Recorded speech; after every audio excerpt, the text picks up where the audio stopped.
Well, we could stop. No. We could stop if you want. Stop what? The podcast. What are you fucking worried about? I don't know. Okay, whoa. No, it's cool. Don't worry about it. Don't worry about it. Don't. Oh shit. Are you fucking serious? Take that shit off. Fucking tired of this shit. Fucking left. That's your fucking boy. Get the fuck down. This is TMZ Inside the Ring. Welcome to TMZ's Inside the Ring. I'm Branson Quirk. I'm Roger Corral. And man, dude, we love this guy. We love this guy. Matt Riddle is here with us. We've had him on before. You've seen him on this podcast before. He said a lot of things, and it's made a lot of headlines. So you know what we thought we had to do? We called him up and said, dude, you are here for MLW Slaughterhouse on Saturday, October 4th. Sure am. So, dude, come in a couple days before and let's have a chat.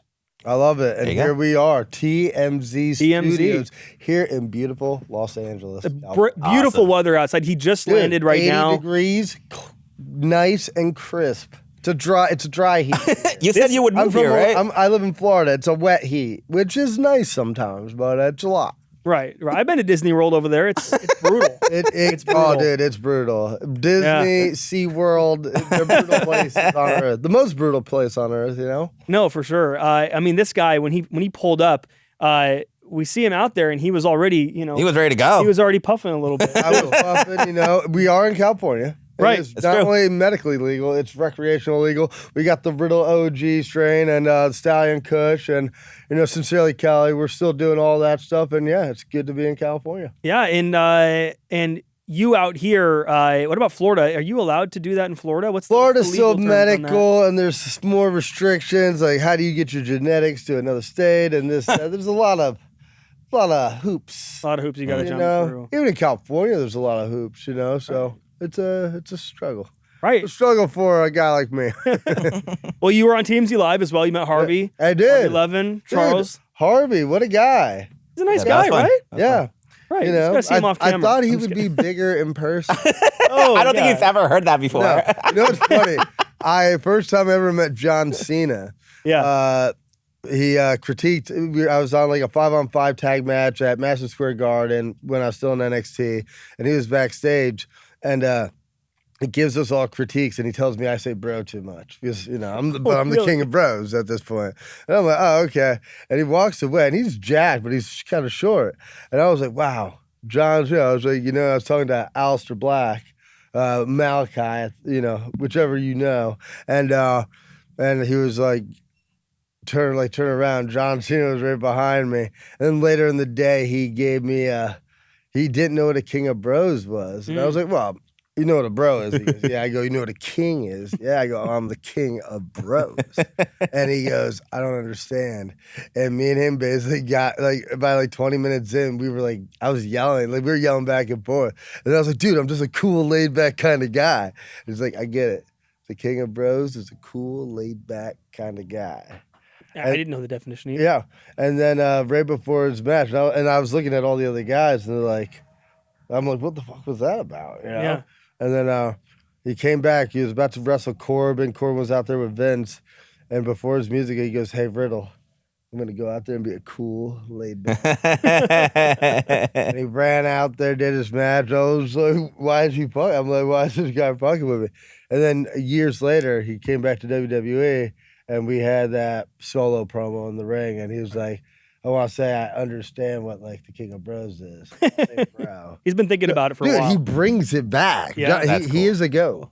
How do you feel about John Cena's farewell tour? Have you been paying attention to the coverage at all, or about the programming? Well, I saw he just got, destroyed by Brock. Right. Yeah. Brutally. Yeah. Yeah, which... I mean, we've seen that before. I would have just rather had a 50-50 match, even if it was 8 minutes, whatever, Why do you think they did that? What's the point? Just to establish Brock as a dominant force again. Because now he's established already, though. What's the point of it? Dude, it is what it is. I've worked with Brock a couple times. At a stream or elimination chamber in Saudi, he literally forgot what number he was supposed to come out, punched the plexiglass door, which isn't like super strong. Like I can kick through it, but you're not supposed to. And then he just bum rushed. Yeah. He cut the match by 15 minutes. Because like he's like, oh, sell. Like a 5. He writes his own ticket. Yeah. Essentially. And then Paul Heyman pretended like it didn't happen. Or he was like, oh, that was my mistake. And it's like, no, it wasn't. Yeah. It's fucking him, dude. Like, he just went into business for himself. We all thought that Brock wasn't ever going to come back, too, with all the legal troubles he was dealing with. It was pretty shocking when he showed up. Well, you know, so it really is a never say never type of deal in WWE. The guy draws. He draws, right? He draws, you know. Not as much as the King of Bros, though. Well, you know, I do all right. I do all right. I saw a rumor that said he got surgery, like ab surgery, because it looks unreal. It doesn't feel real. He's a beast incarnate. Right. You know? He's Brock Lesnar. Well, you got a match coming up this Saturday at MLW Slaughterhouse on October 4th, and everybody's psyched for this right now. That's why you're here. That's why I'm here. You're in Los Angeles. This is a big event. Cool. This is cool, too. This is cool, too. Yeah. Not nice bad. little studio. Yeah. You've already made waves here. And I have to ask, Alex Hammerstone, he's a little upset at you because of he's supposed to have an opportunity for the championship. You lost the championship against Kruber. Well, that was turned into a triple threat. The guy cashed in even before the match started. Right. Who cashes in the contract? I don't know. So what's your mindset going into this on Saturday? Well, I'll say this. Hammerstone, he's pretty jacked. He is jacked. He's definitely a little more jacked than me. But at the end of the day, he didn't fight in the UFC. He's not a world champion in jiu-jitsu or national champion in jiu-jitsu or national champion in wrestling. Like, I've been there, done that. So, yeah. I mean, multiple WrestleManias. I mean, the pedigree is just insane. So, gonna smash him, you know? It's just what I do. Yeah. So you're gonna walk away victorious on Saturday. Most likely. I will say this. I'll walk away healthier, stronger, and able to go. By the time I'm done with him, win, lose, or draw, I'm taking a piece with me. How'd you feel when you counted to 3 and lost that MLW championship? You know, I'll be honest, didn't feel good. Yeah. You know, not cool to bring up a touchy subject. I'm sorry. I'm just wondering, you know. It's we haven't all heard right. much from you since then. You know, strike one. You know. Strike one, okay. All right. Oh, boy. I'm kidding. Boy. Yeah. Okay. Yeah, but it didn't feel good, to be honest. You know, I held that title. What was it, 229 days or so? It was a lot of days. You know, I do a lot every weekend, so to hold that championship while maintaining my other schedule, working the indies everywhere, it's rigorous. It was brutal, but had to come to an end. And at least it wasn't just one-on-one. It was definitely a melee triple threat, and you know, that night he got the win. You know, and I mean, he is a monster. You know, he's huge. He's like 7 feet tall. It's not like I lost it to some like little dude or something. You know, yeah, right. Yeah, guy's a giant. They're both giants. Dijak's humongous. You know. Yeah. So what are you gonna do? Yeah, right on. What are you gonna do, dude? Well, I want to give you an opportunity to address this. Yeah, You've been in the please. headlines recently, obviously. Some of the comments you made were on this podcast and drew out from that. Taking the glasses off. Oh, boy. This is... Oh, boy. Back on it. So, at some point, how it goes. Full bright in here. Yeah. So you addressed the charity event. Obviously, we're done with that. We've moved past the this. GWK last month charity event. Yeah. Right. You've already addressed that. But something you haven't addressed is it was a meet and greet event convention in South Dakota. Yeah. And you were scheduled to be there just that next weekend. And then they pulled you from the event very suddenly. And it was apparently due to comments you made about the Me Too movement and some things that you made on your Instagram.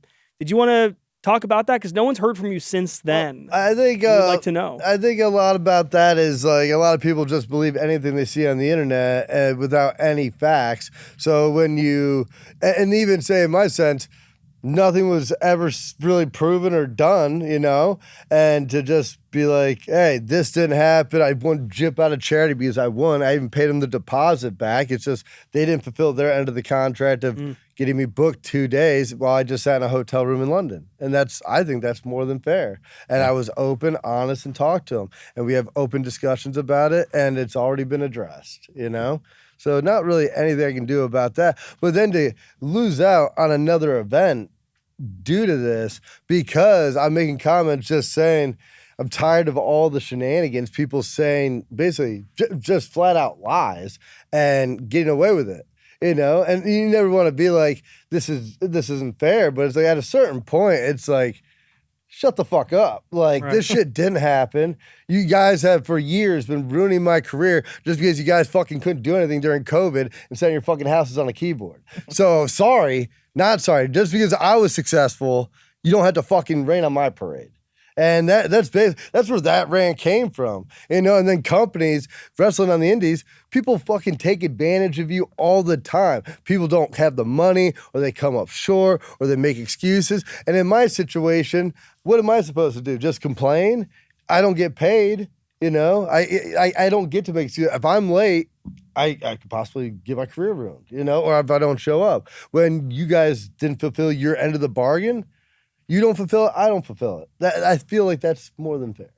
You know? Right, and I think it's such a gray area in terms of all these meet and greets, all these conventions, all these events. Like, wrestling fans are so quick to assume things.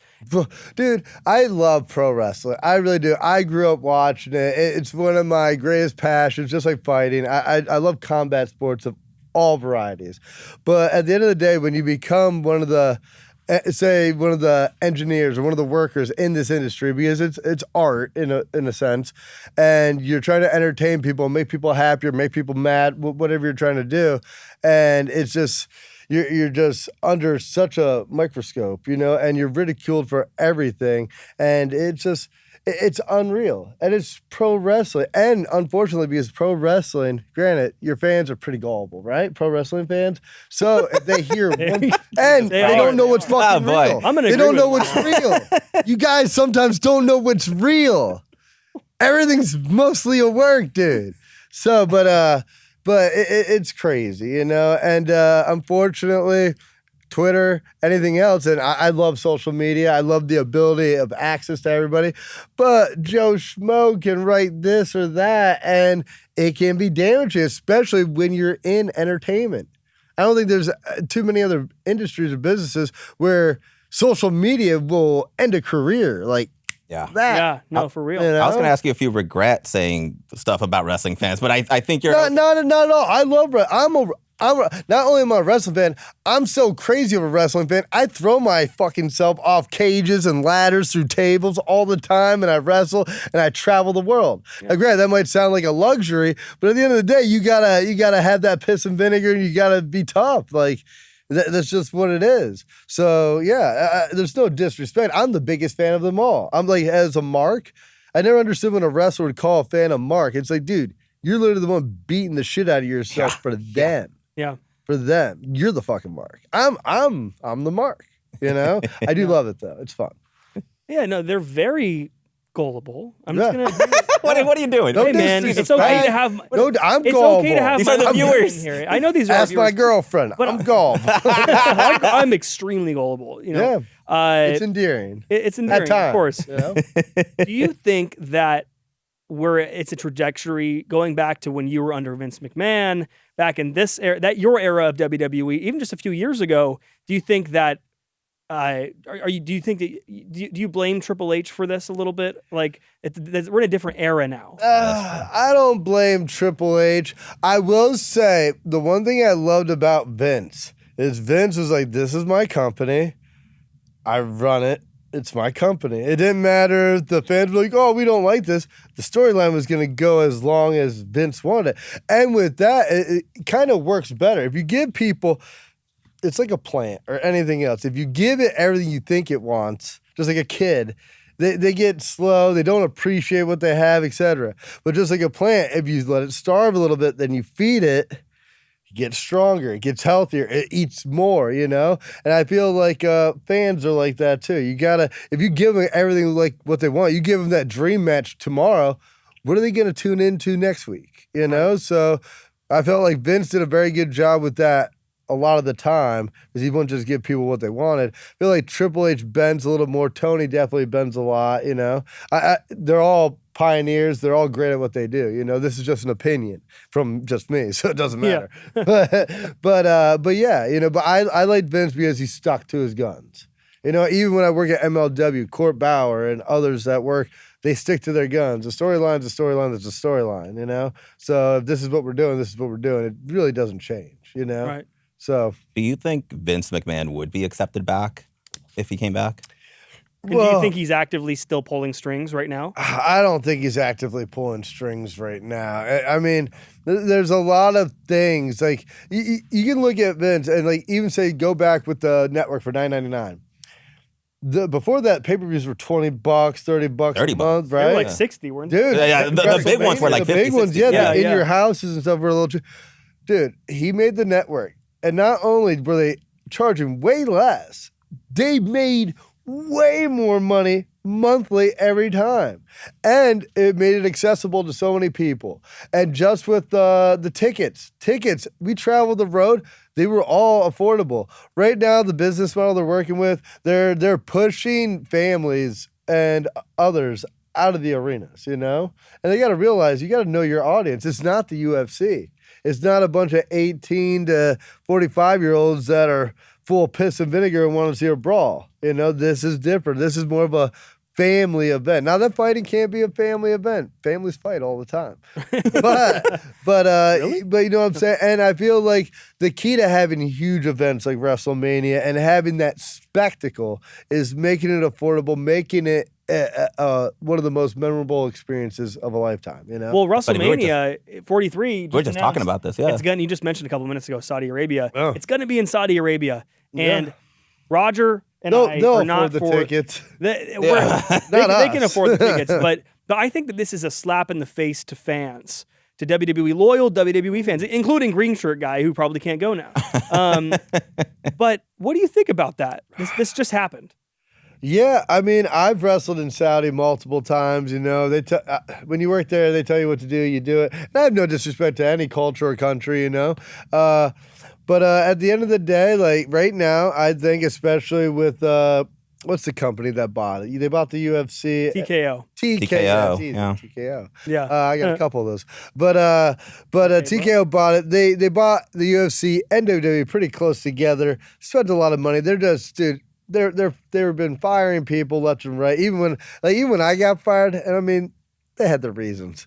but when I got fired, they fired Dolph Ziggler, Mustafa Ali, countless others. And you could say they all had their issues one way or another, just being there too long or not having the same creative vision or etc. You know, wrestling, there's just like any form of entertainment. There's a million excuses of, well, not anymore, you know? So that is what it is. But I think it was mostly money. Certain people were there this long. You got a certain check. I know my last year, I was supposed to make $1 million a year. They fired me, and it ended December 27th before I started making that first week of $1 million a year. Damn. You know, yeah. This close. That's It's funny. The crazy. topic of money came up with Jasmine Nix. She just recently quit NXT. And You I'd know say, about this, No. Jasmine Nix? No. She just quit WWE. She was an athlete Yes, beforehand. the soccer player. And she Yes. got in some Yeah, heat. I saw her video. She We had Mark quit, Henry on. He and talked all about she wants to explore other opportunities. And dude, I'll say this: pro wrestling, if you're not getting what you should, it's a brutal, dude. It's a brutal business. You know, I mean, there's a time, you know, just like you said, backyard wrestling. Yeah. I'd do this just to do in front of the VCR camera. You know, one of those handhelds. Now it's like, hey, no, I gotta put my time in. King of Bros, like kind of a rude dude, you know, like you gotta pay me, and they do, so it's good. You know? Yeah. Yeah. Speaking of opinions, Booker T recently came out commenting on what you he's said. gay? Yeah. No, he I'm kidding. I met him at the Hall of Fame when his wife was inducted. Very nice people. Yeah. You know, I think they're nice. You know, He But said yeah. you blew up the damn bridge with your comments, and he said you don't respect the business, and it's hard for someone to come Well, back to the WWE. I would say this. I wouldn't say he's 100% wrong. You know, but you got, and not to bring up old people, but CM Punk, but you know, he filed a lawsuit against WWE for years, right? So, and he's there. So, and best wrestler in the world. Oh, change of heart. Best wrestler in the world. What makes you say that now? Oh, he's just the best wrestler. Oh. He's just so good. Good call. Your rep's listening. Best fighter, best wrestler, best everything. He's the best. Yeah, I mean, Booker T, he speaks out a lot, talks all about everything on his podcast. I'll say this, years ago, before me, whenever I see Booker T face to face, and I'll say this here, you're sweet as candy, brother. You're sweet as candy. But whenever there's some interview or Twitter, and that's why I have no beef, and I feel like that's why you're the same way. You're gonna talk your feelings. You're gonna say what you're gonna say. So yeah, But every time I've seen Booker T face to face, he's a gentleman. He's a scholar. I've met him. But he's giving me shit for not wearing shoes. He's giving me you're not professional. You don't wear shoes. I'm like, what the fuck does that mean, dude? Kick you in the face for not wearing a shoe, But yeah, it is what it is. And I heard he wasn't happy about what comment? The AJ. I don't even know anyone. AJ Lee. I believe that was the AJ Lee comment. Of AJ. People had the most issues with that comment, more so over the CM Punk comment. Hey, that's just the word on the street. All right, Yeah. Hey, there's words on the street about me. I get it. I hear you, girl. You were a little snooty yourself. I hear everybody. But yeah, dude, that is what it is. I mean, do some homework, and it's not a big deal. Not a big deal. And I didn't mean it mean, it's just. It's funny. I think that's what people thought, that it was a bit mean. Yeah, come on. Mean? Well, I mean, think about it. Best wrestler in the world. She had there you go. You remember, though, in WWE, she kissed, Kane, John Cena, Dolph Ziggler. That's it. Hey, I'm just a wrestler, Daniel man. Bryan. I just saw you make out with hella wrestlers, dude. I could keep going. I'm how many? Hey, to be fair, you know how many wrestlers I made out with? Your girlfriend's in the studio right now. Yeah, well, she's not. Well, you did do an XPW. Oh, boy. That was a death match, all bloody. Wait, you did a death match? Oh, whoa. What? I've only done Talking about Misha Montana, by the way. She's in the room. Yeah, Misha Montana in the room, in the house, making sure I'm a good boy. I want to talk really quick about, I'm pivoting so hard, but I want to talk about, did you see the recent really viral botch from Nia Jax, Tiffany Stratton that happened last week? Was that with Jade Cargill? Jade Yeah, Cargill. Jade Cargill. Got split open? Yep, that's Yes, exactly. And the ref was counting, and then they got to the third, and the match was not supposed to end. Oh. And then the ref had to last minute just kind of that kind of bot. I thought you meant when she was split. Well, there were two botches, there was actually. two botches. So people are slamming I do love Nia a good Jax botch. right now. I do too. I love seeing botches. I love a botch. Right. My favorite thing about watching pro wrestling in my 30s are botches. Do you like to do botches on purpose sometimes? It's not funny when I botch. Because somebody's watching and it's I don't botch, you don't botch. I really don't. I really don't. Now, personally, I feel like I botch. I'll do a dive and smash. I mean, I feel like I botch more in life. Yeah, no, I do too. You get it. In the ring, in between those ropes, pretty botch free, But yeah. So people have a The Asuka thing I botched, but that actually turned out better. What was the Oscar thing? I scooted up to her and started talking about robot fights. Underground. and scooters. Yes, that's right. Scooters big and I fucking. And you explained that. I forgot Yeah. everything. Right. And I was like, bye. I think I laughed my ass off when I saw that. I was on the ground. Vince was perfect. Really? So Vince reacted well. Dude, first person to react to it. Because the producer's oh, come on. But it's because your personality, you're able to play things off like that, while other people couldn't play that off. For example, Roman Reigns, when he stuttered one time, stuttered a tiny bit, declare. Do you remember that clip? Yeah, I do. When he said, "I more declare." like the tribal queef. The tribal queef? Yeah. Where's that come from? I don't work there. I'm probably not going to get a text message from him and be like, "Oh, you can't talk shit." So. Was that something that was said back in the day? I don't was that know, his nickname? man. I feel like he just looks like that kind of guy. The tribal queef. Why? He's a little smaller now than he used to if be. I was in WWE. There you go. Yeah, oh, really? No. No, yeah, what does that mean? I mean, I'd call him a Jesus tribal queef. Christ. It's funny. Wouldn't shoot him. No. You'd probably kick his ass, you said. Oh, yeah. In a street fight, which you said already on our podcast. I was going to ask about that too. People have a misconception right now. about what you said about Roman Reigns. You said he could beat him in a street fight. Of course. But you said I directly. could beat him in an MMA fight, a jiu-jitsu match. In a football game, he probably could catch better than me, throw better than me, tackle better than me. He's a bigger guy. I still get comments to this morning about this. Yeah. About you saying that. And like people just debate about it all across the internet. He flipped out. He texted me. Really? Like, Oh, really? Look, you look not cool, dude. And I was like, oh shit. Like, I gotta like apologize. So I wrote like this long apology. And I go, Randy, how does this look? Oh, you showed it to Randy? No, I showed him, and he goes, nah, this isn't right. You know, because Roman's on SmackDown. This is during COVID, so we're still separated. And he's like, no, and we haven't done live events yet. So he's like, no, this isn't right. I know Joe, you know his name. And it's like, Roman, everybody has two names. I'm just Matt Riddle. I don't get it. But he fixes the text. He goes, here. And it was basically like, my bad, bro. Maybe we'll work someday soon. When was this again? This is right before, like 2 weeks before we went back to live events. So it wasn't recent. Oh, this is not recent. I'm sorry. I thought you meant like yeah, we thought you pissed him off recently. We've worked since, and the guy loves me. yeah, you're cool. Yeah, I would beat him in a fight, though. That's just real. Yeah. Do you think I could beat him in a fight? No, the guy is still a stellar athlete. Yeah, He looks great. Yeah, no, for real. You know? And you got along with the guy, right? But people were at a miss. Business-wise, of course. And also, you got, like, this is, I try to tell this to people in pro wrestling. It's like, it's pro wrestling. Like, if I'm not talking shit, right? Like, what are we doing here? If you get mad about something I said, I told Seth Rollins to talk shit about my wife leaving me and taking my kids. Yeah. Like, and it's like, oh, you know why she was able to do that? Because I was working like 5 days a week, traveling the world, and I couldn't take care of 3 kids. So are you, as of right now, are you in good terms with Seth Rollins at all after all of that, or no? I mean, is there still any animosity? If we're in a locker room, I think he's a swell guy and he's great. If I see him outside, swell guy, great. And if I see him at the same restaurant, are we going to be like, oh, let's sit together? Probably not. I'll let him enjoy his food. I'll enjoy my You wouldn't even say hi to him? I wouldn't want to bother him. I feel like we just have different different interests outside of wrestling. I think we're both big into wrestling.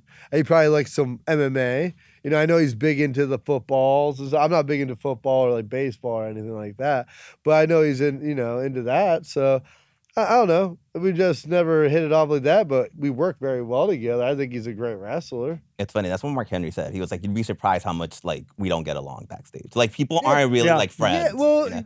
yeah, you see somebody every weekend, you know, you kind of see the good and the bad. You're like, yeah, I don't want to fucking hang out with that guy. And it's not a bad thing. It's not like, oh, he's a terrible person. But like Seth's on the road with Becky. They have their own bus. Like, he comes off his bus. He comes out. Like, he's only there for like 10 minutes, really, you know? I'm in the locker room for like 8 hours, you know? Yeah. It's a different life. Now, when Randy was there when I was there, chill out in his bus sometimes, you know? Get down. Wait, is that how it works? They chill in their bus and then they come in. Yeah, why would you chill in a building? Cold arena. Camaraderie. No, these buses, dude, well, yes. And Randy would chill with the boys. Okay. But if you got the bus, you got a refrigerator, you got, usually got a bus driver that cooks for you. It's like a combo deal sometimes. It's a good time. You know? But Wi-Fi, Xbox. He plays a lot of video games. Yeah, but Randy the New Day would always, Xavier Woods would always bring his system. So that was tight, you know. Xavier Woods also does other things. He's a big gamer, dude. Yeah, he likes What it. does that I'm mean? not. Oh, wait, no, stop. What are we doing? What does that mean? Are you talking about a suspicious video from back in the day? I just have a memory involving. I'm sure you have a memory, yeah. Someone that rhymes with wage. Yeah. Wage? Jesus Christ. Terrible word. No, it rhymes with. Yeah, it does. I'm trying not to say the direct word because we're trying to get her on the podcast. Oh, well, that. Yeah, we're not going in the right direction. Well, it's okay. We can talk about it. No, she's not in WWE. Yeah, and honestly. When did that happen, by the way? Hey, no shade. I got OnlyFans. No shade. Right, exactly. Yeah, it's okay. So, yeah. It's cool. Yeah, I don't know if it's cool. Wait, I'm sorry.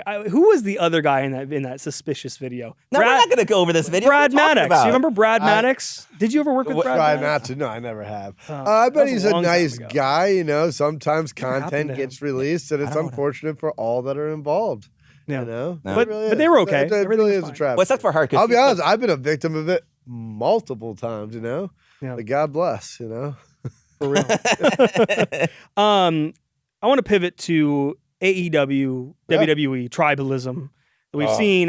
Fans are, like we talked about, fans being gullible. Fans are very much, they'll stand by their product. It's a lot like politics. It's fucking stupid in the sense of. We shouldn't say that. No. Since you're about to run for governor. Yes. Matt Riddle, governor of Florida. Oh boy. I think it's about time for a change. And I think I'm very relatable. I feel like right now the country is so separated in two. We need to meet in the middle. We need to, not drastically. I feel like majority of us are very much in this gray area.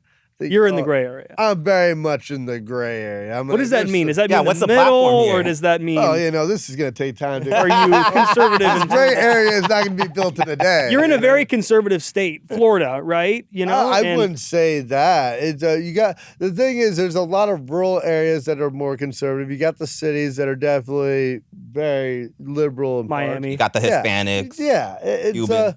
but I think I'll say this: Florida is very diverse, But yeah. Tell us about it. You're running for governor. But I would say at the same time, Florida is not out of control conservative. They're just they're trying to gotta maintain some kind of order. You know what I'm saying? And I think that's kind of the problem we're running into now. You got a lot of liberal cities that are kind of overrun, and a lot of places in Texas that are overrun with cops. And it's kind of need to meet in the middle, maybe move some pieces around, and I think certainly Florida's got a very well balanced, I think, and there is a really good force of law enforcement, but at the same time, I feel like Florida, you got your handful, you got some Florida men, but you also got sheriffs like in Polk County that doesn't take any guff and tells you to protect yourself and we'll get the body out of your yard or whatever. So what you're saying is you're seriously considering running for the governor of Florida?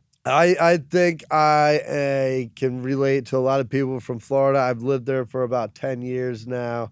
And, I know a lot about Florida. I've been all around the state. I used to do road loops with NXT, but a lot of people. And, I just feel like Florida, like I said, is extremely diverse. People, like you said, you're like, oh, it's conservative. It's like, those conservatives are pretty wild. They might say they're conservatives, but their actions speak liberal. But I think at the end of the day, there's certain core values they're not willing to sacrifice. And I think that's where I come in the middle. Okay, so we might see that soon. To do, man.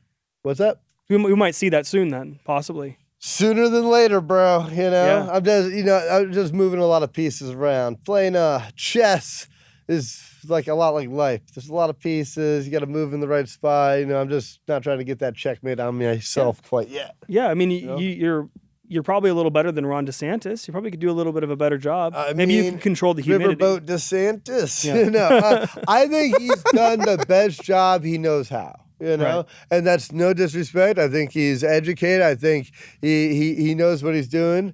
But at the same time, I think when you're, like I said, the two-party system, extremely right or left, I think we just need to meet in the middle.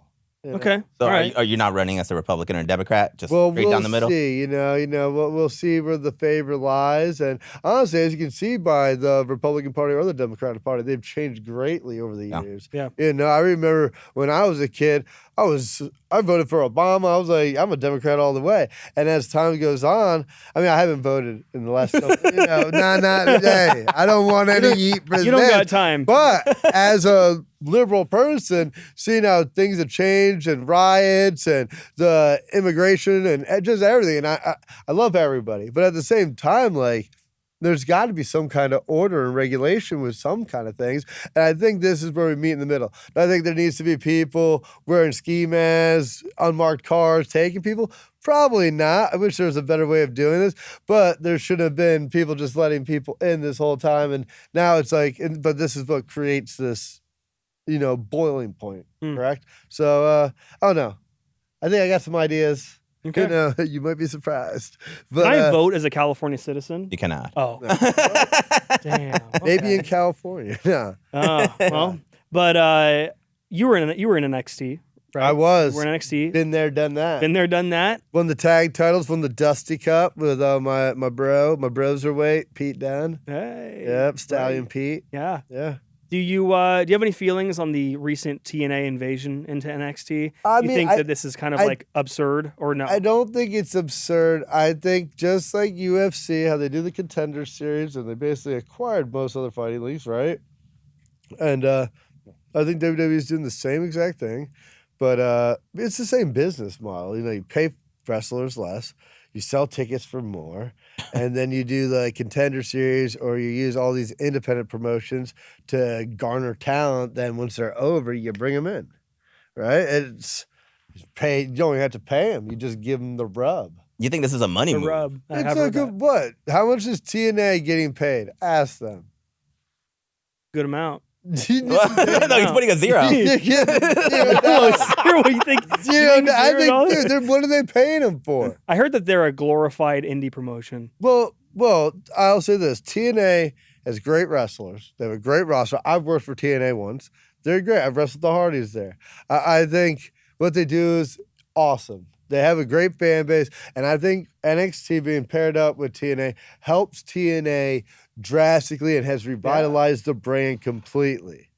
They were not selling out everywhere they went before. Now they're selling out everywhere they go, and they got NXT talent. And I guarantee WWE still pays their NXT talent to wrestle there, and maybe they pay them when they come in, but it's not like I know how the deals work. So, I mean, unless somebody has a sweet deal, but yeah, a lot of fans. I've had friends say since the TKO takeover, things, and I really wasn't there. I was already like fine. I was sitting at home when TKO took over. I was like, oh, this isn't good. Like they just took over. Initially, you didn't. You weren't for it. Well, that's the model, right? Well, I just knew that Dana White and the UFC were involved, and Dana pretty good at business, and I knew I was getting paid $1 million next year, and I was just like, whatever. No way. That's a criticism. Like Dana doesn't pay his fighters. That's a criticism that people have. Yeah, well, and I looked at it like this. So, perfect example would be when I fought in the UFC when I was fighting. I did fail a drug test for marijuana.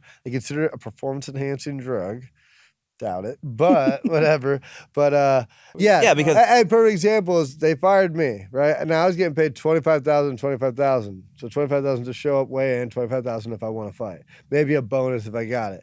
Well, like my last 4 fights, I really didn't fight for bonuses anymore because I was getting paid $25,000 to show up. I'm like, that's back in I'm good. Yeah. 2012. Yeah. I'll get submission of the night if I get it or not. I'm not going to go for fight of the night, And even then, I still did a couple times, but I wasn't fighting as exciting. And they promised me a fight against Dan Hardy if I went back to England and fought. And I was like, I wanted to fight Dan Hardy, that guy with the red mohawk. And he was dodging me because he knew I'd fuck him up. And they said I'd get it if I fought in London. So I fought in London, and the week I was fighting, Dan Hardy was signed to fight somebody else. And I was like, you guys fucking lied to me. And then I told them that I was going to ride Shea Mills like a pony for 3 rounds to get my 15 minutes of TV time. And I could have finished them, and I didn't. I just stayed busy enough where they would just keep the fight on the ground. And afterwards, they fired me. So I think that was that. And then, I talked a lot of trash after that. But damn. And you mentioned it out there with Hardy. But as you look at hindsight, I failed a drug test for marijuana. Come on. It was a different time back then. It was, dude. A lot of people cut me off. Got it fucked up. But you're right. Ever since, dude. There's a lot of UFC fighters that have gone through a lot of legal battles, and yeah, they're still in the UFC, or at least in good graces. Bro, yeah, dude. I saw Dana probably a year or so ago at the MMA Awards. And I'm already fired. I'm not even part of the anything. But I was presenting an award to Herb Dean for Referee of the Year. And he was there. Motherfucker wouldn't even look at me. And I was like, guy, like, come on. Yeah. Like, I have no hard feelings. You fired me. If anything, you probably had a play in me getting fired again, Dude, let's just say it. He doesn't like wrestlers. He doesn't like wrestling. Well, he said himself he doesn't like wrestling. He every time he talks about it, it just gets me upset. He doesn't respect the business. Like me as a fighter. He called me like a loser and everything else. And people always bring this one up. I made a comment. I was on this radio show or podcast where my kids started banging on the door. I had twin daughters, and they were banging on the door of my house. And my wife was supposed to be watching them, and the guys on the show were like, "What's that noise?" And I go, "Those are my kids. My wife's supposed to be watching them." This is after I failed a drug test for weed. I go, "This is why I smoke weed." so I don't beat my wife and kid. Right, It was a joke. Oh. It was a joke. Maybe bad taste. It was a joke, and I still get like death threats over that. Didn't mean it. People bring it up If all the anything, time. she hit me. Jesus. They bring it up all the time, especially with they that bring clip of up him talking everything. about it. It's reckless. Yeah. Well, Reckless. Dana White, I don't know. Like Dana White slapped his wife on camera, dog. TMZ Are had you that video. serious? We obtained that video. Are We did you obtain that. serious? I bought that video. Find the video. He's the one that obtained I it. obtained the video. Yeah. Yeah. If you find one, she had it coming. No, I'm kidding. No, Oh, I'm kidding. I'm okay, kidding. okay. We don't condone that here at No. TMZ, and that was a joke. Another joke. Wrestlers can make jokes too. That's Not what I just- find it's not just fascinating. for comedians. But that's what I find fascinating about, and that's why I love the wrestling business, because you guys can say anything you want in the Nah. same. I'm probably No, gonna get listen. canceled indefinitely for the things I just said. I'm just kidding. But the cancel I'm making culture, a point. cancel culture doesn't apply to you guys in the same way that it would like Brad Pitt or someone else in the industry, right? Cancel culture doesn't apply in the same way. What does that mean? Like you don't have the same consequences as someone like an actor would have. Oh, dude, same. Well, I don't know. It depends. It also depends on how successful you are, right? Who's making the accusation? True. How true is the story? Like my story was, I was in a van with 8 other dudes, and supposedly I forced somebody to like blow me, and I'm like, what? The Wait, other I didn't 8 hear other that. dudes were like, that didn't happen. 8 other dudes were like, that didn't happen. There's nothing here. Okay, end of scene. Done. Yeah, exactly. So, Jesus. I do want to talk Please. about what you have. Actually, wait, before we get into this, I have one more question. If the WWE in 20 years offered you a spot in the Hall of Fame, would you take it? Of course. Dude, I have no ill will towards WWE. Like I said, I don't agree with their business practices at this moment right now, but that's nothing against them. I think they're just being told what to do, and they're doing it, and maybe they're seeing a revenue spike, or maybe they're not. I don't think they are. I mean, I think with the Saudi one they might, right? Because that's guaranteed sell out there. But I don't know, Vegas, year 2. And if you ask a lot of people liked it. A lot of people didn't. Vegas is extremely expensive, It's not just like Philadelphia or one of these other areas where a lot of people naturally live there. Vegas is a tourist destination. So I don't know, but I don't have any ill will, they have their product, they own it, they do what they want to do with it. Yeah. It's their No, business. Okay. All right. I'm So just- you would. I'm just an action figure. We should have got one of your action figures here. I got a plethora. Oh. Sign them. No. I want to talk about what you have coming up, possibly stepping back into the cage, Yeah. getting back to bare knuckle fighting. Tell us about it. Yeah, well, I would love to get back into MMA, but I feel like the cashola, the money's not there. If we're talking money in UFC, it still isn't where it should be, let alone, other smaller promotions. But I've noticed boxing, there's a lot of money, there's a lot of hype behind it. I've been talking with BKFC. They're a great company. Connor's there. He's probably going to fight soon. I believe they got Jeremy Stevens versus Mike Perry this weekend, I believe. Wow. Watch MLW first, but check that fight. Yeah. Absolutely. But yeah, so I might be working with them soon. I told him I could probably make 185. I used to fight 170 in the UFC. I mean, when I got fired, I was ranked top 10 in the world at 27, and I feel like I'm a fine wine. I'm only getting better with time. So I think we'll see. It might be in February. You famously, we know that you told us this just before this. Actually, I'm going to reword this before I get into it. Yeah. Reword this because it was what you told us. Before this, you told us that Jake Paul refuses to fight you. That is the word on the street. And why is that? Why is that? Well, let's see.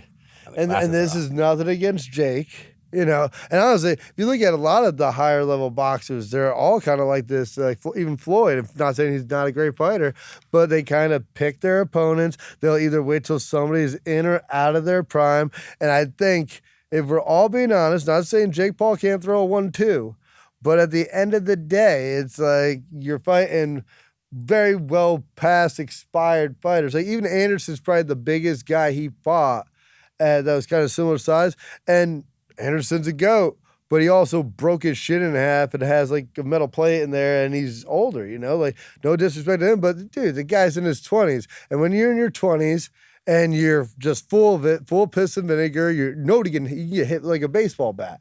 So I feel like he's in his prime. And dude, he's picking up the pieces. You know, he beat Tyson. Even if people think that was an exhibition, still beat him. But the one thing I know is he always picks guys that are shorter. Even Tyson as a heavyweight is drastically shorter, and Jake has that reach and can stay on the outside, and he has power at the outside. And I feel like someone like me at 6'2", but about 215, I'm pretty sure I could put him to sleep. And that's no disrespect. I think he could put me to sleep too. But I think I'm a southpaw. I'm just very unorthodox with the MMA striking as well. And I think it would work really well. Dude, I'll say this. Jake Paul, like I said, he's a big guy. He's athletic, like he's in his prime, but he's fighting a bunch of turds. And they're not turds. I take that back. Jesus, shouldn't call them turds. Right. But they're well past their prime. Even Anderson Silva, who's the GOAT, this is after years of fighting, years of wear and tear, broken his shin in half. It's even Mike Tyson, and a lot of people said it was more of an exhibition. I'm not going to say that. I think they won the lawsuit, so it wasn't. They sparred or fought. But at the end of the day, he's younger, he's faster, he's stronger, and I think he also picks his fighters to be a lot shorter than him. You know, even Tyson as a heavyweight, much shorter than him. And I think a guy my size, my stature. I don't know. Typically, I'm on your side. Oh. Typically, I'm on your side. Oh. But no, I'm not. I'm just, because you haven't been in MMA for a while. It's been a long time. It's been a minute. It's been a minute. But I was on a 5-fight win streak. I don't know. I just Multiple finishes. I feel like. Ranked top 10 in the world. I feel like you're kind of just looking more so for a payday.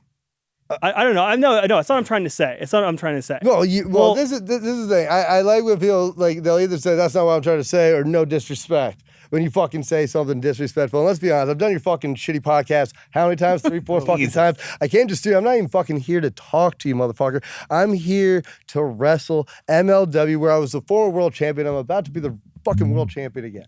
Yeah. So I don't know why. No, I know. You bring up CM fucking Punk. I get a bunch of fucking headaches all the fucking time. Yeah. No, Dude, I wasn't like trying to like disrespect. Well, then what? Well, I wasn't. I don't know. What are you trying to do? Well, I'm just trying to. I just feel like you haven't been in the UFC for a while, and you're kind of just coming in here to disrespect me, and it's kind of not cool. Disrespect you. Yeah. How many fucking questions did I ask you? I don't know. How many? No. Well, we could stop. No. We could stop if you want. Stop what? The podcast. What are you fucking worried about? I don't know. Okay. Whoa. No. It's cool. It's cool. Yeah. Don't worry about it. Don't worry about it. Don't. Oh shit. Are you fucking serious? Fucking take that shit off.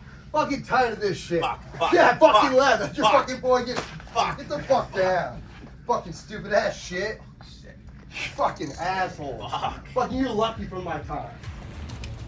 Alright, that was fucking lame, you know. Hey, TMZ, Charles, Harvey, thanks for having me, bro. Hopefully you bring me back, but tired of all the bullshit questions. If you're in Long Beach this Saturday in California, come check out the Rude Dude at MLW Slaughterhouse. See you all there, bro.